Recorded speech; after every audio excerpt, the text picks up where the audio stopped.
പ്രൈസിലോട് Christ media YouTube channel വിശ്വസിക്കുന്ന എല്ലാ പ്രിയപ്പെട്ടവർക്കും വീണ്ടും വരുന്നവനായ യേശു ക്രിസ്തു നാമത്തിൽ സ്നേഹത്തെയും വന്നിട്ട് പ്രാവശ്യം അറിയിക്കുന്നു. ഇന്നത്തെ ചിന്തയ്ക്ക് ആധാരമായി എടുത്തിരിക്കുന്ന വേദഭാഗം മലാക്കിയുടെ പ്രവചനം 1-1 വാക്യം പറയുന്നു, ഞാൻ എൻ്റെ ദൂതനെ അയക്കും, അവൻ എനിക്ക് മുമ്പായി വഴി ഒരുക്കും. അല്ല, ഇവിടെ പ്രവാചകനായ മലാക്കി ദൈവം തൻ്റെ ഒരു ദൂതനെ അയക്കും, ദൈവത്തിന് മുമ്പായി ഒരു ദൂതനെ അയക്കുമെന്നാണ് അവൻ പറയുന്നത്. എന്തിന്? ദൈവത്തിന് ഈ ഭൂമിയിൽ കുറിച്ച് പ്രവർത്തികൾ ചെയ്യുവാൻ ഒരു വഴി ഒരുക്കുവാൻ ദൈവം തൻ്റെ ദൂതനെ അയക്കും.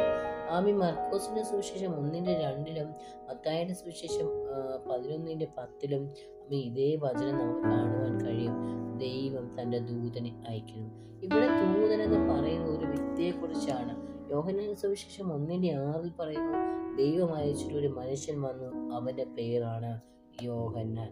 നമുക്ക് ഇവിടെ ഒരു ഭാഗത്ത് ദൂതൻ എന്ന് പറയുന്നു, മറുഭാഗത്ത് ഒരുവൻ എന്ന് പറയുന്നു. ഹല്ലേലൂയ. ഇവിടെ ദൂതനായിട്ട് യോഹന്നാൻ ദൈവത്തിന്റെ വഴി ഒരുക്കുവാൻ ദൈവം അയച്ചിട്ട് വന്നതാണെന്ന് തിരുവചനത്തിലൂടെ നാം മനസ്സിലാക്കുവാൻ കഴിയും. നോക്കുക, മലാക്കി പ്രവചനത്തിന്റെയും മത്തായി സുവിശേഷത്തിന്റെയും ഇടയിലുള്ള 400 വർഷക്കാലം നിശബ്ദ കാലഘട്ടമാണ്, ഇരുണ്ട കാലഘട്ടമാണ്. അവിടെ എങ്ങും പ്രവാചകന്മാരോ ദൈവത്തിന്റെ ശുശ്രൂഷ ചെയ്യുന്നവരോ ദൈവ ശബ്ദമോ ആ സമയങ്ങളിൽ ഇല്ല. എന്നുവെച്ചാൽ നിശബ്ദമായ സമയങ്ങളാണ്. ആ സമയത്താണ് അപ്പോക്രിഫ ബുക്കുകളും അങ്ങനെയുള്ള കാര്യങ്ങളുമൊക്കെ എന്ത് ചെയ്യുന്നത് രൂപപ്പെട്ടെടുത്തത്. ഒരു കാലഘട്ടം കഴിഞ്ഞ ശേഷം ദൈവത്തിന്റെ പ്രവചനത്തിന് നിവർത്തി വന്നു. പക്ഷെ കാത്തിരിക്കേണ്ടി വന്നത് 400 വർഷക്കാലമാണ്. മലാക്കി പറയുന്നുണ്ട്, കർത്താവിന് വഴി ഒരുക്കേണ്ടത് ദൈവം അയച്ച വ്യക്തിയാണ് യോഹന്നാൻ. ക്രിസ്തുവിന് മുമ്പ് വന്ന ആളാണ് എന്ന് ദൈവം അയച്ചിട്ട് വന്നതാണ്. ഇവിടെ പറയുന്നത് ദൈവത്തിൽ നിന്നും ഇസ്രായേലിനെ വേണ്ടി അയക്കപ്പെട്ട വരുവാനുള്ള അവിടുത്തെ സന്ദേശവാഹകൻ ക്രിസ്തുവിന് മുമ്പായി ഇരിക്കും എന്നാണ് പഴയ നിയമ പ്രവാചകനായ മലാക്കി പ്രവചിച്ചത്. ക്രിസ്തുവിന് മുമ്പായി കടന്നു വന്നവൻ ദൈവത്തിന്റെ വഴി. നമുക്കിവിടെ കാണുവാൻ കഴിയുന്നത് ഇസ്രായേലിന്റെ ആത്മീക തകർച്ചയും അവർ ദൈവത്തിൽ നിന്ന് അകന്നു പോയി അവിടെ മാനസാന്തരത്തിന് വേണ്ടിയും ദൈവത്തിന്റെ പാപ ന്യായവിധിയെ കുറിച്ച് മലാക്കി പ്രവാചകൻ സംസാരിക്കുകയാണ്.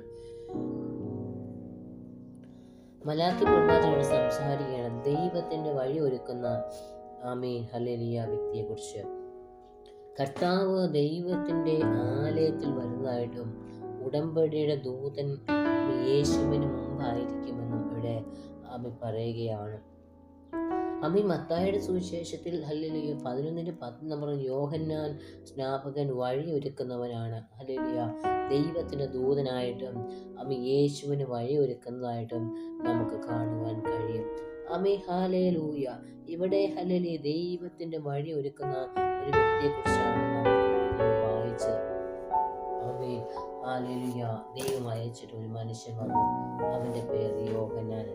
നോക്കുക, ഏകദേശം 400 വർഷങ്ങൾക്ക് ശേഷമാണ് ഈ ദൈവശബ്ദം വെളിപ്പെട്ട് വന്നത്. ലൂക്കോസിന്റെ സുവിശേഷം 1-ാം അധ്യായത്തിലാണ് നമുക്ക് യോഹന്നാന്റെ ജനനം കാണുവാൻ കഴിയുന്നത്. ഇവിടെ പറയുന്നു, അവിടെ ആലയത്തിൽ ശുശ്രൂഷ ചെയ്തുകൊണ്ടിരിക്കുന്ന യോഹന്നാന്റെ പിതാവ്. അവര് 1-ാം അധ്യായത്തിൽ, ലൂക്കോസിന്റെ സുവിശേഷം 1-ാം അധ്യായത്തിൽ പറയുന്നു,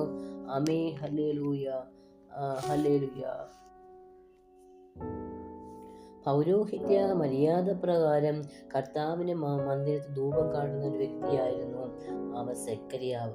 ധൂപം കാണുന്ന സമയത്ത് ജനസമൂഹം പ്രാർത്ഥിച്ചു കൊണ്ടിരുന്നപ്പോൾ കർത്താവിന്റെ ദൂതൻ പ്രത്യക്ഷനായിട്ട് സംസാരിക്കുന്നു. അപ്പൊ ഇത് കണ്ട സെക്കറിയാവ് ഭയന്ന് പരവശനായി തീർന്നു. ദൂതൻ ഇവിടെ സക്കറിയാവേ ഭയപ്പെടേണ്ട, നിന്റെ പ്രാർത്ഥനയ്ക്ക് ഉത്തരമായി നിന്റെ മകൻ എലിസബത്ത് നിനക്കൊരു മകനെ പ്രസവിക്കും, അവന് യോഹന്നാൻ എന്ന് പേരിട. നമുക്ക് 400 വർഷങ്ങൾക്ക് മുമ്പ് മലാക്കി പ്രവാചകനിലൂടെ ദൈവം പറഞ്ഞ പ്രവചനം ഹല്ലേലൂയ വീണ്ടും സക്കറിയാവിനോട് എന്ത് ചെയ്യുക, ദൈവം ഓർമ്മിപ്പിക്കുകയാണ്. ഹല്ലേലൂയ. അമ്മ ഇവിടെ ഓർമ്മിപ്പിക്കുന്ന വരുവാനുള്ളവൻ വരാൻ പോവുകയാണ്. അമ്മ വേഗത്തിൽ അവൻ കടന്നു വരുമെന്ന് അമ്മ ഇവിടെ പറയുകയാണ്. ആമി നിന്റെ പ്രാർത്ഥനയ്ക്ക് ഉത്തരമായി. ആമി നീണ്ട വർഷങ്ങൾക്ക് ശേഷം അല്ലെങ്കിൽ സക്കറിയാവോടെ പ്രാർത്ഥിച്ചുകൊണ്ടിരിക്കുകയാണ്. ആമി അവരെന്ത് ചെയ്യും, വാർദ്ധക്യമാണ്, അവര് വയസ്സ് ചെന്നവരാണ്. എന്നാൽ ഇവിടെ പറയുന്നു ഹല്ലേലൂയ, ആമേ സ്തോത്രം, അവരെ എന്ത് ചെയ്യാം, വാർദ്ധക്യത്തിലാണ് അവര്. ഹല്ലേലൂയ. അവരെ കൂടെ ഇവിടെ പറയുന്നത് അവര് ഹല്ലേലൂയ ആമേ വാർദ്ധക്യത്തിലാണ്. ഹല്ലേലൂയ. അവര് വയസ്സ് ചെന്നവരാണ്. ആമേ ഹല്ലേലൂയ എന്ന് പറയുകയാണ്. നോക്കുക, വാർദ്ധക്യത്തിൽ ആയിരിക്കുന്ന ഒരു അവസ്ഥ. എന്നാൽ ഹല്ലേലൂയ ആമേ ദൈവസന്നിധി ശുശ്രൂഷ ചെയ്യുന്ന ആമേ ഹല്ലേലൂയ ഇരുവരും വയസ്സ് ചെന്നവരും ആണ്. ദൈവത്തിന്റെ വേല ചെയ്യുന്നുണ്ട്. അവർ ആ പ്രായത്തിൽ ദൈവത്തിന്റെ വേല ചെയ്യുന്നാൽ ദൈവം ഹല്ലേലൂയ മുമ്പേ അറിയിച്ച ആ ദർശനത്തിന്റെ പൂർത്തീകരണം നമുക്കിവിടെ കാണുവാൻ കഴിയും. ഹല്ലേലൂയ. ഏകദേശം 400 വർഷക്കാലം കാത്തിരുന്നത് ആമേ ദൈവത്തിന് വേണ്ടിയാണ്, ഒരു മനുഷ്യന് വേണ്ടിയുള്ള പ്രവചനമല്ല. ഇത് ദൈവത്തിന്റെ ദൈവം ഈ ഭൂമിയിലേക്ക് വരേണ്ടത്, യേശു ഈ ഭൂമിയിലേക്ക് വരേണ്ടതിന് ആമേ ഹല്ലേലൂയ ദൈവം അയച്ചു വന്ന മനുഷ്യൻ. പക്ഷെ ആ ദൈവം അയച്ചു വന്ന മനുഷ്യനെ കാത്തിരിക്കുന്നൊരു പിതാവും മാതാവും അല്ലെ നമുക്കിവിടെ കാണുവാൻ കഴിയും. ഹല്ലേലൂയ. ഇത്രയും വർഷമായിട്ടും ആരുടെ ഉദരത്തിൽ ഹല്ലേലൂയ ഇവൻ പിറക്കണമെന്ന് ദൈവം മുന്നമേ കണ്ടു. അവൻ ദൈവത്തിന്റെ മര്യാദ പ്രകാരം ദൈവത്തിന്റെ വേല ചെയ്യുന്ന ഒരുവന്റെ ഹല്ലേലൂയ തലമുറയായി പുറത്തു വരുവാനിടയായി. പ്രിയരെ, നമുക്കും ദൈവം വാഗ്ദത്തങ്ങൾ നൽകിയ യോഹന്നാൻ ഈ ഭൂമിയിലേക്ക് അയക്കേണ്ടത് ദൈവത്തിന്റെ ഇഷ്ടമാണ്. കാരണം ദൈവത്തിന്റെ വഴി ഒരുക്കുവാൻ, അനേകരെ ക്രിസ്തുവിന്റെ ഹല്ലേലൂയ അടുക്കലേക്ക് എത്തിക്കുവാനാണ് ആമേ യോഹന്നാൻ ഈ ഭൂമിയിലേക്ക് അയച്ചത്. അതുപോലെ തന്നെ ദൈവം നമുക്ക് തന്നിരിക്കുന്ന വാഗ്ദത്തങ്ങൾ അതെല്ലാം എന്താ, ഹല്ലേലൂയ ദൈവനാമത്തിന് വേണ്ടിയാണ്, ദൈവത്തിന് വേണ്ടിയാണ് ദൈവം നമുക്ക് ദൈവിക വാഗ്ദത്തങ്ങൾ നൽകുന്നത്. ഇവിടെ ഈ പിതാവ് ഹല്ലേലൂയ ദൈവത്തിന്റെ സന്നിധിയില് ഈ മകനെ കൊടുക്കാൻ ഒരു മടിയില്ല. ആമേ കർത്താവിന് വേണ്ടി അവനെ എന്ത് ചെയ്തു, സമർപ്പിച്ചു കഴിഞ്ഞു. നമ്മുടെ ജീവിതത്തിലും ദൈവം തരുന്ന നന്മകൾ, ദൈവ പദ്ധതികളൊക്കെ എന്തിനും ദൈവനാമത്തിന് വേണ്ടി ആയിത്തീരണം. നമ്മുടെ ഇഷ്ടങ്ങൾക്കോ നമ്മുടെ ഉന്നതമായിട്ടോ തീരരുത്. ആമേ ദൈവം നമുക്ക് തരുന്നത്, ആമേ തരാൻ ഉദ്ദേശിക്കുന്നത്, തരാൻ ആഗ്രഹിക്കുന്നത് ദൈവനാമത്തിന് വേണ്ടി ആമേ ആയിത്തീരണം.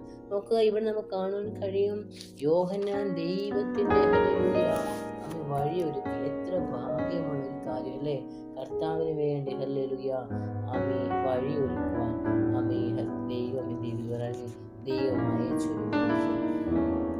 ഹല്ലേലൂയ ആമേ തന്റെ ഹല്ലേലൂയ ശുശ്രൂഷ തികച്ച് ആമേ യോഹന്നാൻ കർത്താവിന് വേണ്ടി മരിക്കുവാനിടയായി. സ്ത്രീയരെ ഹല്ലേലൂയ നമുക്ക് ദൈവം വാഗ്ദത്തങ്ങൾ നൽകിയിട്ടുണ്ട്. പക്ഷേ വർഷങ്ങൾ കഴിഞ്ഞു പോയി. ഇനി നടക്കുമോ ചിന്തിക്കാതെ ദൈവം ഇനി മൗനമായിരിക്കുകയാണല്ലോ, ദൈവം അതെനിക്ക് നൽകത്തില്ലയോ എന്നൊരു ചിന്തയോട് നിങ്ങളെ ദൈവത്തിന് സമർപ്പിച്ചു കൊടുക്കുമെങ്കിൽ ഈ തിരുവചന പ്രകാരം ദൈവം വാഗ്ദത്തം ചെയ്തത് കഴിഞ്ഞു പോയിട്ടില്ല. അതിന് പൂർത്തീകരണത്തിലേക്ക് ദൈവം നിങ്ങളെ വരുത്തും. അത് ദൈവനാമത്തിന് വേണ്ടി ദൈവത്തിന്റെ യോഹന്നാൻ ക്രിസ്തുവിന്റെ വഴി അനേകരിലേക്ക് ക്രിസ്തുവിലേക്ക് അനേകരെ എത്തിക്കേണ്ടതിന് യോഹന്നാനെ അയച്ചെങ്കിൽ നമുക്ക് ദൈവം തരുന്ന തലമുറകളും അനേകരെ ക്രിസ്തുവിലേക്ക് തിരിക്കുവാനാണ് ദൈവം ആഗ്രഹിക്കുന്നത്. അനേകരുടെ മനസ്സിൽ കളിപ്പിക്കുവാൻ, അനേകർക്ക് ആശ്വാസം പകർന്നു കൊടുക്കാൻ, അനേകരെ യേശുവിലേക്ക് എത്തിക്കുവാൻ, ക്രിസ്തുവിലേക്ക് അടുപ്പിക്കുവാനാണ് ദൈവം ആഗ്രഹിക്കുന്നത്. യോഹന്നാൻ അപ്രകാരം ചെയ്തു. ഹല്ലേലൂയ. നമുക്കറിയാം തിരുവചനത്തില് ഹല്ലേലൂയ കർത്താവ് പറയുന്നുണ്ട്, യോഹന്നേക്കാൾ വലിയവൻ ആരുമില്ലെന്ന് പറയുന്നത്. ഹല്ലേലൂയ യോഹന്നാനേക്കാൾ. അപ്പം ദൈവം തന്നെ എടുത്തു പറഞ്ഞു യോഹന്നാനും ഹല്ലേലൂയ കർത്താവിന് മുമ്പ് വന്നു. കർത്താവിനെ മനസ്സാന്തരം അനേകർ പ്രസംഗിച്ചു.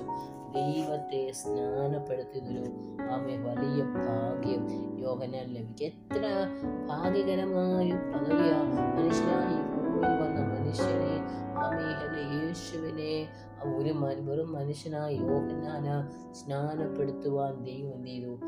ഇടയാക്കി, അവകാശം കൊടുത്തു. പ്രിയരെ, നാമും ദൈവത്തിന് വേണ്ടി വഴി ഒരുക്കുമെങ്കിൽ, അനേകരും നാമം ദൈവത്തിലേക്ക് ലഭിക്കുമെങ്കിൽ, മനുഷ്യൻ നൽകുന്ന പദവികളല്ല, ദൈവം നമുക്ക് നൽകുന്ന പദവികളുണ്ട്. അത് എത്ര മഹത്വകരമായിരിക്കുന്ന പദവികളാണ്.